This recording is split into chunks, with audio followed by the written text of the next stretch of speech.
Hello, this is Kindle Unlimited Reviews, and this is my review of Spellmonger by Terry Mancour. Spellmonger is the story of Minlin, a petty magic user, who spends his days taking care of villagers with his spells. He is living the good life.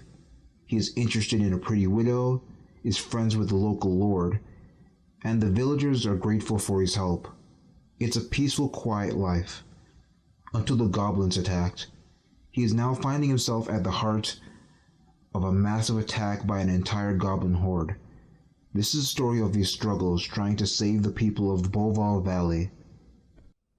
Minolin was a war mage before he became a spellmonger, but tired of battle, he settles down in a quiet village. This is a common backstory.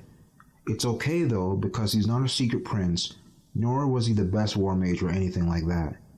He comes from a family of bakers, and has a bunch of sisters, with him being the youngest.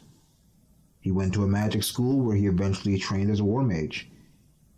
He met his best friend Penny there. Minlin is a simple character. He's constantly bemused by his newfound importance in the war, and cracks wry jokes about it throughout the book. Penny is a noble woman who is also a mage, but she practices sex magic. Now, this is not exploited to make the book some kind of erotica. In fact, it leads to the most epic scene in the book, but that would be spoilers. She's very powerful and serves as an advisor to Minlin. She quickly organizes the gathering of reinforcements for Minlin. The banter between the two is likable, but repetitive, revolving around the history of their people, Minlin's ancestors being barbarians who came and conquered her more civilized people. Other characters include the Lord of the Castle under siege, a rival spellmonger, his apprentices, and the refugees who have lost their homes because of the goblin attack. This book makes goblins, the lesser fodder monsters, into serious threats. The author did not need to change much about what we know about goblins to do this.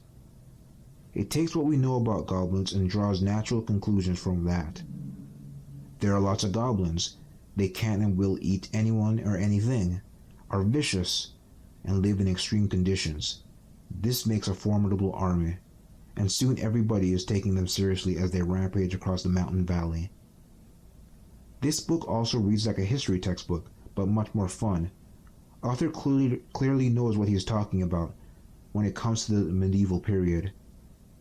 He talks about the rights and responsibilities of the lords, the local politics and long-lasting petty feuds, the competition between business owners, and the daily life of the peasants. This was shown very early in the book as we see Minlin analyze who could be attacking them. This one part of the book is what hooked me, as it was a reality check to much of what we see in other fantasy books. For example, he knew it was not bandits because the village had no currency, as they were too small and poor. It was not a raid because the lord had good relationships with his neighbors. And it was not a foreign attack because the village was too far away. So it must be goblins.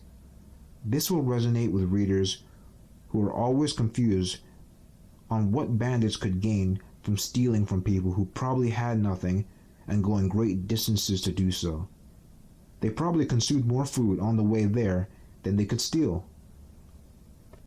Not all people like history, and Minlin explains why lords, peasants, knights, and any other character does what they do. It's not just exposition, it's history exposition. It almost breaks the fourth wall because characters are talking to each other as if they don't live in this world. As they know all the facts already, but they say this to each other anyway. I'm fine with this because I love history, but I mention this because many won't. I would recommend this book for history lovers, and for those who feel that some aspects of fantasy don't make sense. This story is not just throwing in popular medieval words without understanding how the system really works. This also has a well-done magic system, a must for any book that relies on magic. Alright, so that's it for my review of Spellmonger by Terry Mancour. Thank you for listening.